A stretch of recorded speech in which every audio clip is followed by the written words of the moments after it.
بسم الله الرحمن الرحيم الحمد لله الذي خلق السماوات والأرض وجعل الظلمات والنور ثم الذين كفروا بربهم يعدلون هو الذي خلقكم من طين ثم قضى أجلا وأجل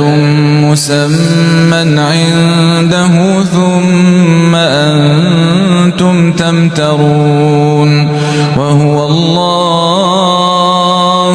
في السماوات وفي الأرض يعلم سركم وجهركم ويعلم ما تكسبون وما تأتيهم من آية